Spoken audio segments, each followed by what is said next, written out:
नमस्कार शेतकरी बांधूंनो, रेलेश्वर agro agency चोटा बाजार यूट्यूब चॅनलला तुमचं स्वागत आहे। शेतीविषयी माहितीसाठी आमच्या यूट्यूब चॅनलला सबस्क्राईब करा। आज तुमच्यासाठी घेऊन आले आहे 15-15-9 या रासायनिक खताबद्दल। शेतकरी मित्रांनो, या खताबद्दल बोलत असताना आपण बघू की हे खत कशा प्रकारे काम करते, या खताचं प्रमाण काय व हे खत आपण कोणकोणत्या पिकाला वापरू शकतो व सोबतच हे खत आपण कोणकोणत्या खतासोबत देऊ शकतो। चला तर शेतकरी मित्रांनो, ही सगळी माहिती आज आपण या व्हिडिओमध्ये जाणून घेणार आहोत। पुढे जाण्याच्या अगोदर आपल्या YouTube चॅनलला सबस्क्राईब करून घ्या, जेणेकरून नवनवीन माहिती तुम्हाला वेळोवेळी मिळत राहील। चला तर सुरू करू। शेतकरी मित्रांनो, 15-15-15 हे खत कॉम्प्लेक्स खत आहे, म्हणजे जड खत आहे। जड खताचा वापर हल्ली आपण नेहमी आपल्या शेतात करत आलो आहे, त्यामुळे जड खताची परिभाषा कळणे हे खूप महत्त्वाचे ठरते।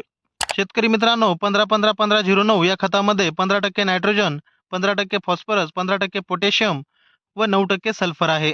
यामधील 15% नायट्रोजन हे अमोनिकल फॉर्म मध्ये व फॉस्फरस हे सिट्रिक फॉर्म मध्ये उपलब्ध आहे। या खताचा वापर आपण कोणकोणत्या पिकाला करू शकतो? या खताचा वापर करत असताना आपण सगळ्या पिकाला याचा वापर करू शकतो, म्हणजेच फळबाग, डाळवर्गीय, वेलवर्गीय, कडधान्य, कॅश क्रॉप अशा सर्व प्रकारच्या पिकांना या खताचा वापर आपण करू शकतो।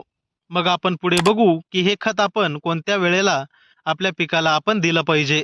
हे खत आपण पेरणी किंवा पिकाची लागवड करत असताना बेसल डोसच्या रूपात वापरू शकतो। सोबतच या खताचा वापर आपण उभ्या पिकात पण करायला पाहिजे।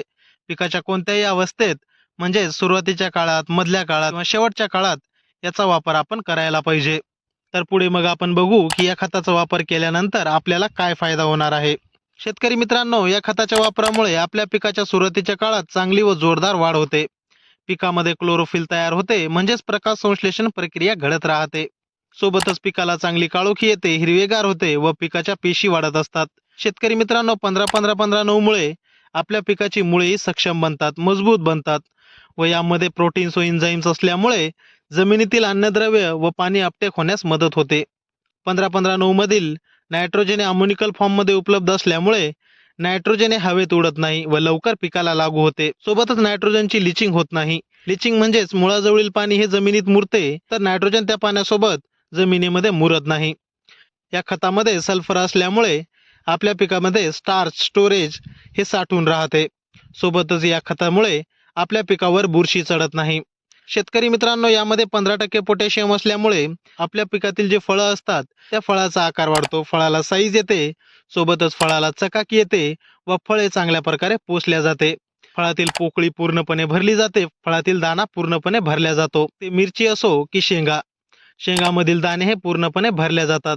तर शेतकरी मित्रांनो, हे खत दीर्घकाळ चालणारे खत आहे, हळूहळू हे पिकाला लागू होत असते व आपल्याला याचा फायदा होत राहतो। शेतकरी मित्रांनो, आजच्या व्हिडिओमध्ये आपण 15-15-15 व 15-15-09 या खताबद्दल सगळी माहिती घेतली। जर ही माहिती तुम्हाला आवडली असेल तर आपल्या YouTube चॅनलला लाईक करा, शेअर करा, कमेंट करा आणि सबस्क्राईब करायला विसरू नका। धन्यवाद।